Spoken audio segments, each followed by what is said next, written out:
નમસ્કાર વિદ્યાર્થી મિત્રો, હું સાગર કાછડિયા વેદ ડિજિટલ એજ્યુકેશનમાં આપ સર્વે વિદ્યાર્થી મિત્રોનું હાર્દિક સ્વાગત કરું છું. વિદ્યાર્થી મિત્રો, આજે આપણે ચર્ચા કરવા જઈ રહ્યા છીએ ધોરણ 10 વિષય વિજ્ઞાન, જેમાં ચેપ્ટર નંબર 12. આ ચેપ્ટર નંબર 12ની અંદર આજે આપણે વાત કરવાના છીએ કે ચુંબકીય ક્ષેત્ર એ કયા પ્રકારની રાશિ છે. ચુંબકીય ક્ષેત્ર એ કયા પ્રકારની રાશિ છે, કોઈ બિંદુ આગળ ચુંબકીય ક્ષેત્રની દિશાને કેવી રીતે નક્કી કરવામાં આવે. તો વિદ્યાર્થી મિત્રો, ચુંબકીય ક્ષેત્ર જે છે એ સદિશ રાશિ છે. તે દિશા અને મૂલ્ય બંને ધરાવે છે. તો કે જેને દર્શાવવા માટે જરૂર પડતી હોય દિશાની, એને કહેવાય સદિશ રાશિ. તો એ દિશાની જરૂર પડે છે, તો એ કેવી રાશિ છે? સદિશ રાશિ. કોઈ બિંદુ આગળ ચુંબકીય ક્ષેત્રની દિશા તે બિંદુ પાસે નાના હોકાયંત્રની સોય મૂકીને નક્કી કરી શકાય. બાજુમાં શું મૂકવાનું? હોકાયંત્રની સોય. હોકાયંત્રની સોયનો ઉત્તર ધ્રુવ ક્ષેત્રની અંદર જે દિશામાં ગતિ કરે છે તે દિશાને ચુંબકીય ક્ષેત્રની દિશા લેવામાં આવે છે. ચલો, જે વિદ્યાર્થી મિત્રો વેદ ડિજિટલ એજ્યુકેશન જે આપણે યુટ્યુબ ચેનલ છે એની અંદર નવા હોય તો એ વિદ્યાર્થી મિત્રો તો પહેલાં ખાસ ચેનલને લાઇક કરો, શેર કરો અને સબસ્ક્રાઈબ કરો. આ ઉપરાંત વિદ્યાર્થી મિત્રો, વેદ ડિજિટલ એજ્યુકેશન છે એ તમારા માટે પોતાની જ એપ્લિકેશન લઈને આવી ગયું છે. આ એપ્લિકેશન ક્યાંથી મળશે, શું લાભ થાય છે, બધી જ તમને વાત કરવાનો છું. તો કે સૌપ્રથમ એપ્લિકેશન મળશે ક્યાંથી? તો ગૂગલ પ્લે સ્ટોર પર જઈને તમારે વેદ ડિજિટલ એજ્યુકેશન સર્ચ કરવાનું છે. આપણા લોગોવાળી છે એપ્લિકેશન આવશે. આ એપ્લિકેશન ડાઉનલોડ કરવાની છે, ઇન્સ્ટોલ કરવાની છે. ત્યારબાદ તમારો 10 આંકડાનો મોબાઈલ નંબર દાખલ કરવાનો છે. સેન્ડ ઓટીપી દબાવો. ઓટીપી જેવો દબાવશો તમારા મોબાઈલની અંદર ઓટીપી આવશે. એ ઓટીપી દાખલ કરો એટલે સરસ મજાનું વેદ ડિજિટલ એજ્યુકેશન જે એપ્લિકેશન છે એનું ફ્રન્ટ પેજ ખુલશે. આ ફ્રન્ટ પેજની અંદર પેઇડ કોર્સ, વિદ્યાર્થી મિત્રો તમારા કામની વસ્તુ જ અહીંયા છે. આ પેઇડ કોર્સની અંદર તમને ધોરણ 9 અને ધોરણ 10 આ બંને ધોરણનો ગણિત પ્લસ વિજ્ઞાન, ધોરણ 9 અને ધોરણ 10 આ બંને ધોરણનો ગણિત અને વિજ્ઞાનનો સંપૂર્ણ નવો સિલેબસ છે, સરળ સમજૂતી સાથેનો મળી રહેવાનો છે. અને ખાસ વાત તો એ છે કે આના વિડીયો લેક્ચર એકવાર ડાઉનલોડ કર્યા બાદ તમારે બીજી વાર ડાઉનલોડ કરવાની જરૂર રહેતી નથી. બીજી વાર તમારે ગમે ત્યારે ગમે તેટલી વાર જોવા હોય તો મોબાઈલ ડેટાનો યુઝ કર્યા વગર તમે જોઈ શકો છો. ત્યારબાદ ફ્રી મટીરિયલ્સની અંદર તો ગુજરાત સરકાર દ્વારા જે પણ કંઈ શૈક્ષણિક માહિતી બહાર પાડવામાં આવે છે, જાહેર કરવામાં આવે છે, આ માહિતી અમે તમારા સુધી તદ્દન ફ્રીમાં આપીશું, ફ્રી મટીરિયલ્સના માધ્યમથી. એક્ઝામ પેપર તો વિદ્યાર્થી મિત્રો, તમારા પરીક્ષાને ધ્યાનમાં રાખીને ખાસ તૈયાર કરેલા એક્ઝામ પેપર સેટ છે. આ એક્ઝામ પેપર સેટ ઉપરાંત એકમ કસોટીના જે પેપર છે, આ પેપર બધા જ તમને એક્ઝામ પેપરની અંદરથી મળવાના છે, જે તમારા પરીક્ષા માટે ખૂબ જ ઉપયોગી રહેવાના છે. તેમજ જો કે તમારા સગા સંબંધી આડોશ પાડોશના મિત્રો ધોરણ 3 થી 12 ની અંદર અભ્યાસ કરતા હોય તો આ 3 થી ધોરણ લઈને ધોરણ 12 સુધી, ધોરણ 3 થી ધોરણ 12 સુધીના દરેક વિદ્યાર્થીઓ માટે દરેક ધોરણ પ્રમાણે, દરેક વિષય પ્રમાણે અને દરેક ચેપ્ટર પ્રમાણે, એમાં પણ દરેક ટોપિક પ્રમાણેનું સરળ સમજૂતીના વિડીયો એને મળી રહેવાના છે. તો વિદ્યાર્થી મિત્રો, આ બધી જ વસ્તુ જો એક જ પ્લેટફોર્મ પરથી મળતી હોય તો બહાર ફાફા મારવાની જરૂર નથી. આજે જ તમે વેદ ડિજિટલ એજ્યુકેશન એપ્લિકેશન ડાઉનલોડ કરો અને તમારા સગા સંબંધી આડોશ પડોશના મિત્રોને પણ ડાઉનલોડ કરાવો, જેથી તમને છે ફાયદો થાય અને તમારા સગા સંબંધી તમારા મિત્રોને પણ ફાયદો થાય. હવે મારી મૂળ વાત પર આવું છું કે આગળનો જે પ્રશ્ન છે, ચુંબકીય ક્ષેત્ર રેખાઓની લાક્ષણિકતા જણાવો. વિદ્યાર્થી મિત્રો, તમારા માટે મોસ્ટ આઈએમપી પ્રશ્ન છે. ચુંબકીય ક્ષેત્ર રેખાઓની લાક્ષણિકતાઓ જણાવો. સૌપ્રથમ, ચુંબકીય ક્ષેત્ર રેખાઓ ઉત્તર ધ્રુવમાંથી નીકળે છે અને ચુંબકની બહારની બાજુએ દક્ષિણ ધ્રુવમાં દાખલ થાય છે. ચલો, આ ચુંબક છે, આ ઉત્તર ધ્રુવ છે, આ દક્ષિણ ધ્રુવ. ઉત્તરમાંથી નીકળે ત્યાં દાખલ થાય છે દક્ષિણમાં. જ્યારે ચુંબકની અંદર ક્ષેત્ર રેખાઓ તેની દિશા દક્ષિણ ધ્રુવમાંથી નીકળે અને ઉત્તર તરફ, આ દક્ષિણમાંથી નીકળીને ક્યાં ગયા? ઉત્તર. બહારની બાજુ ઉત્તરમાંથી નીકળે દક્ષિણમાં જાય, અંદરની બાજુ દક્ષિણમાંથી નીકળે ઉત્તરમાં જાય છે. અહીંયા જોઈ શકો છો આ બહારની ભાગો ઉત્તરમાંથી નીકળી ક્યાં ગઈ? દક્ષિણમાં. અંદર દક્ષિણમાંથી ક્યાં આવશે? ઉત્તરમાં. આમ ચુંબકીય ક્ષેત્ર રેખાઓ બંધ ગાળાઓ રચે છે. આ શું કર્યું? આ રીતે આખો બંધ ગાળો એ રચે છે. ત્યારબાદ ચુંબકીય ક્ષેત્ર રેખાઓ ધ્રુવો પાસે એકબીજાની વધુ નજીક હોય છે, ગીચ હોય છે, તે ચુંબકીય ક્ષેત્ર પ્રબળ હોય છે. ક્યાં? તો કે વધારે નજીક ગીચ હોય ત્યાં. ચુંબકના મધ્ય ભાગમાં અને ચુંબકના દૂર તેઓ એકબીજાથી દૂર હોય છે, તે ચુંબકીય ક્ષેત્ર નિર્બળ હોય છે.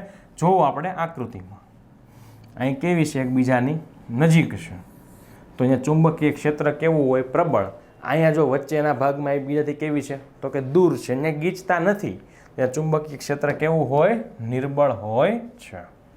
ચુંબકીય ક્ષેત્ર રેખાઓ કદાપી એકબીજાને છેદતી નથી, કારણ કે જો છેદે તો છેદન બિંદુ પાસે હોકાયંત્રની સોય ચુંબકીય ક્ષેત્રની બે દિશાઓ દર્શાવે, જે શક્ય નથી. ક્યારે એકબીજાને એટલે કે આમાંથી નીકળે છે, આમ ફરીને પાછી અહીંયા આવે છે, આમાંથી નીકળે. આમ કોઈ દી એટલે કે આ રીતે થવાનું નથી. શું કામ? એવું થાય તો છે હોકાયંત્રની સોય બે દિશા દર્શાવે, પણ એવું તો કોઈ દિવસ શક્ય નથી. એટલે ચુંબકીય ક્ષેત્ર રેખાઓ કોઈ દિવસ એકબીજાને છેદતી નથી. જો ક્ષેત્ર રેખાઓ સમાંતર અને એકબીજાથી સમાન અંતરે હોય તો સમાન ચુંબકીય ક્ષેત્ર દર્શાવે છે. ત્યારબાદ અગત્યની નોંધ છે કે ચુંબકીય ક્ષેત્રની સાપેક્ષ પ્રબળતા ને ક્ષેત્ર રેખાઓની ગીચતાની માત્રા વડે દર્શાવાય છે. એટલે કે અહીંયા છે એ કેવું હોય? વધારે પ્રબળ ચુંબકીય ક્ષેત્ર. આ વિસ્તારની જો વાત કરું તો કેવું છે? નિર્બળ. શું કામ? તો કે જ્યાં પ્રબળ છે ચુંબકીય ક્ષેત્ર રેખાઓની ગીચતા વધારે છે, ત્યાં નિર્બળ છે ત્યાંની ગીચતા કેવી છે? ઓછી છે. ત્યારબાદ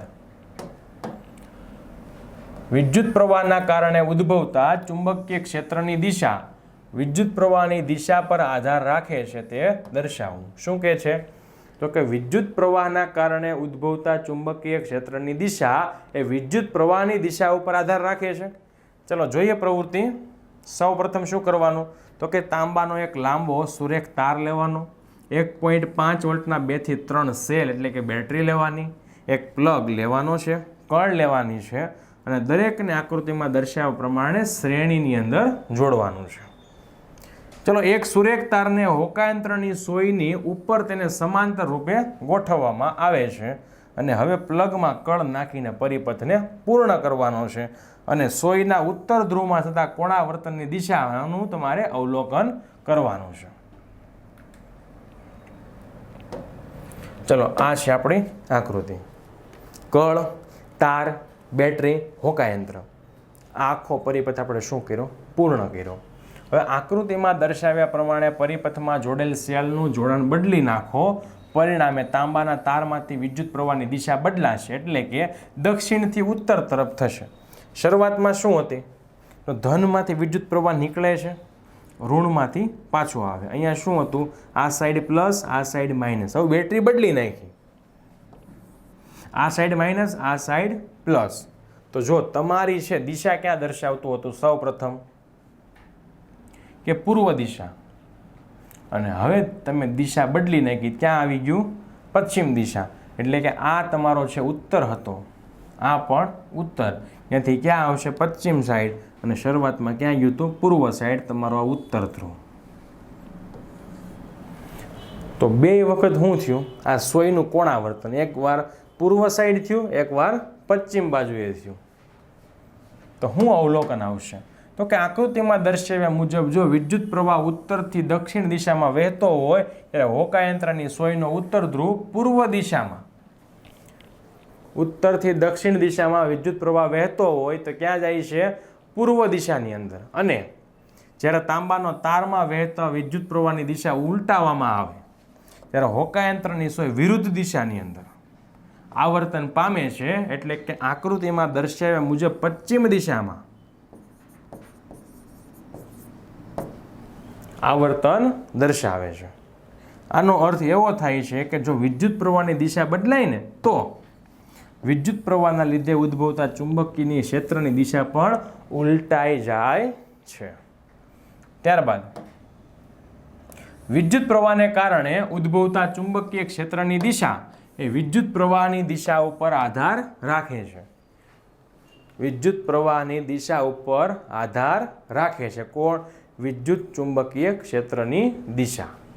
ચલો હવે આગળ કે સુરેખ વાહકમાંથી વહેતો વિદ્યુત પ્રવાહને લીધે ઉદ્ભવતા ચુંબકીય ક્ષેત્રની ભાતનો આપણે અભ્યાસ કરવાનો છે. ચલો પ્રવૃત્તિ સમજવાની છે.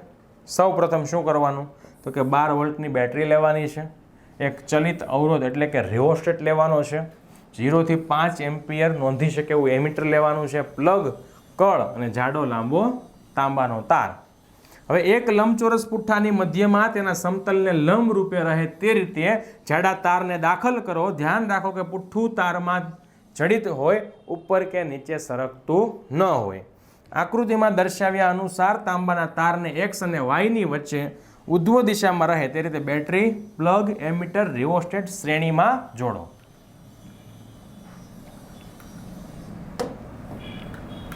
ચલો સૌ પ્રથમ તમને શું કીધું છે?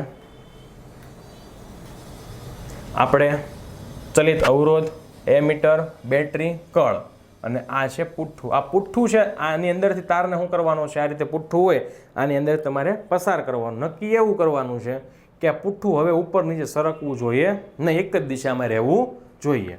ચલો હવે આટલી વસ્તુ થઈ ગઈ.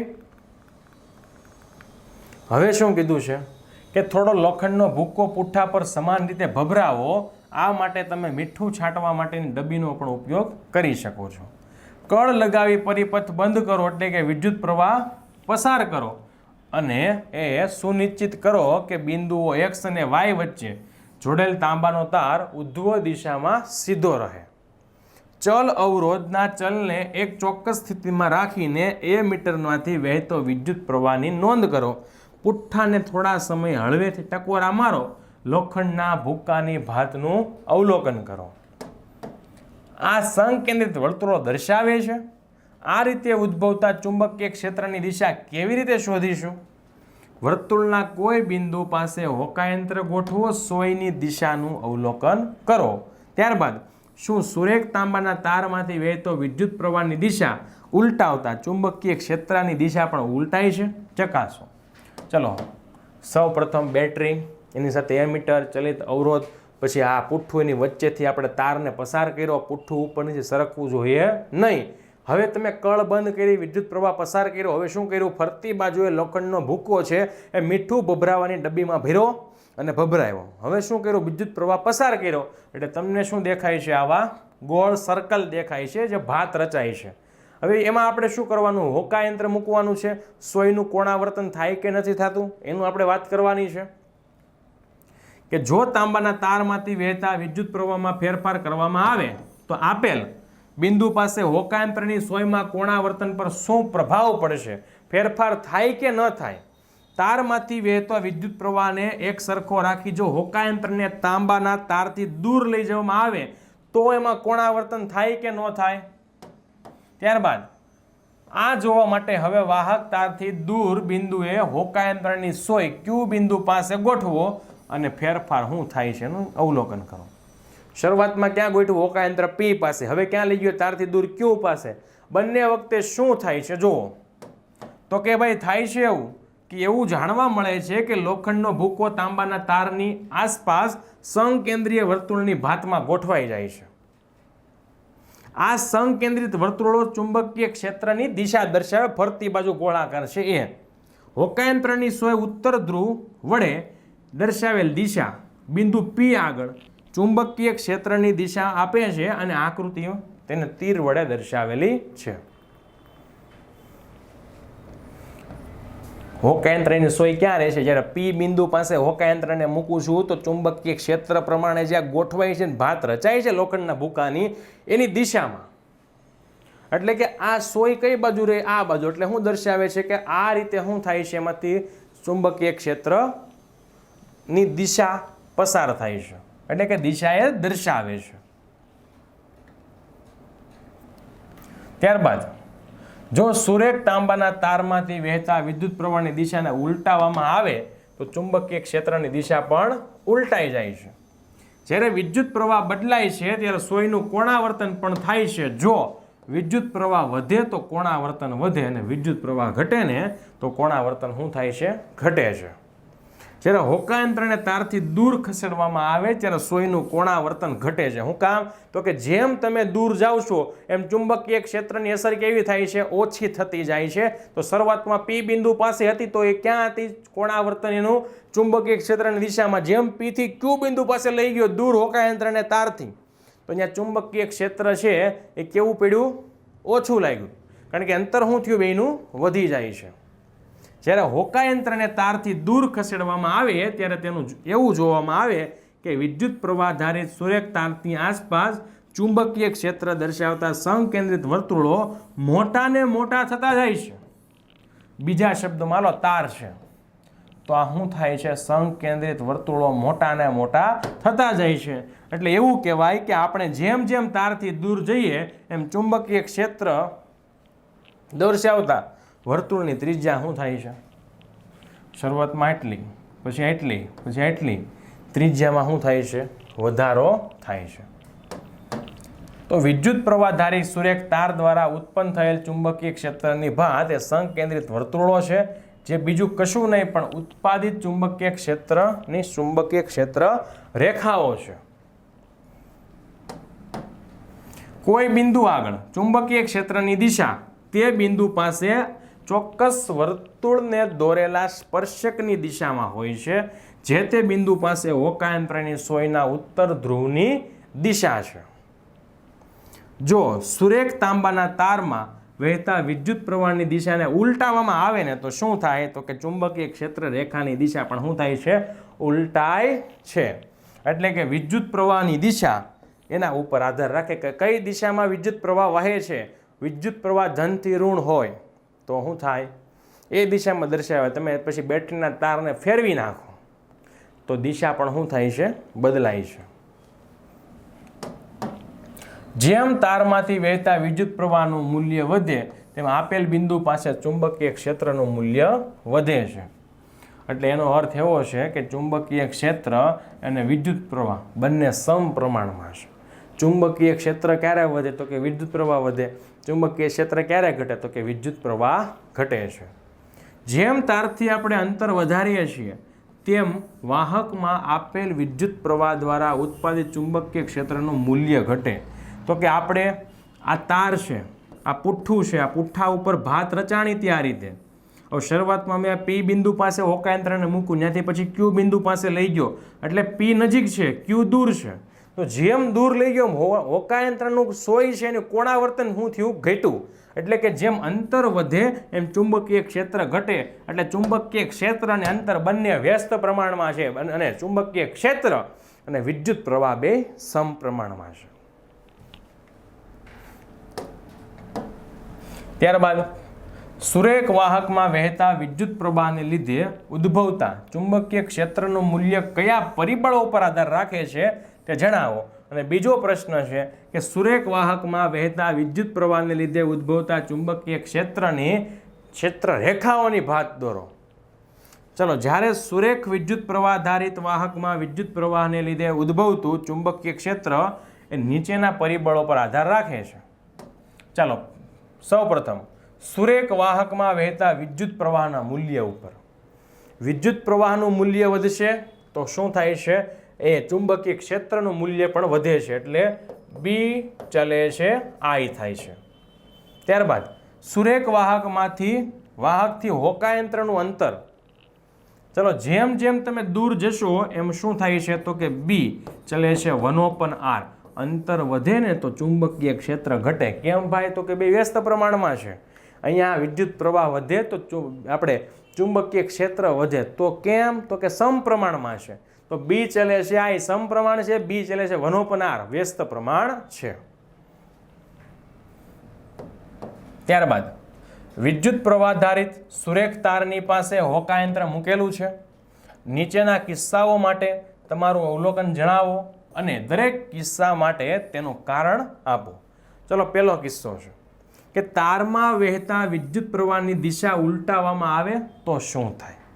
બીજો, તારમાં વહેતા વિદ્યુત પ્રવાહનું મૂલ્ય વધારવામાં આવે તો શું થાય? ત્રીજો, હોકાયંત્રને સુરેખ તારથી દૂર ખસેડવામાં આવે તો શું થાય? પહેલામાં દિશા બદલાવાની છે, બીજામાં મૂલ્ય વધારવાનું છે અને ત્રીજામાં હોકાયંત્રને દૂર ખસેડવાનું છે. ચલો પહેલો કિસ્સો. તો હોકાયંત્રની સોયનું કોણાવર્તન બદલાય છે. કેમ? તો કે વિદ્યુત પ્રવાહને લીધે ઉદ્ભવતા ચુંબકીય ક્ષેત્રની દિશા એ વિદ્યુત પ્રવાહની દિશા ઉપર આધાર રાખે. તેથી જો વિદ્યુત પ્રવાહની દિશા બદલાય તો હોકાયંત્રની સોયનું કોણાવર્તન પણ શું થાય છે? બદલાય છે. બીજો કે આપેલ બિંદુ પાસે હોકાયંત્રની સોયનું કોણાવર્તન વધે. કેમ? તો કે ચુંબકીય ક્ષેત્રની તીવ્રતાનું મૂલ્ય એ વિદ્યુત પ્રવાહના મૂલ્યના સમપ્રમાણમાં છે. બી ચલે છે આઈ. એટલે કે વિદ્યુત પ્રવાહ વધે તો ચુંબકીય ક્ષેત્ર વધે. આપેલ વિદ્યુત પ્રવાહ માટે હોકાયંત્રની સોયનું કોણાવર્તન ઘટે. કેમ? તો કે બી ચલે છે 1/r. ચુંબકીય ક્ષેત્રની તીવ્રતાનું મૂલ્ય તારથી અંતરના વ્યસ્ત પ્રમાણમાં, એટલે કે અંતર તમે વધાર્યું છે તો આ શું થવાનું છે? ચુંબકીય ક્ષેત્ર ઘટવાનું છે. તો વિદ્યાર્થી મિત્રો, આ સાથે આપણો પ્રશ્ન અહીંયા પૂર્ણ થાય છે. ફરીથી મળીશું વિદ્યાર્થી મિત્રો આપણે નવા પ્રશ્નો સાથે. અસ્તુ. જય હિન્દ, જય ભારત.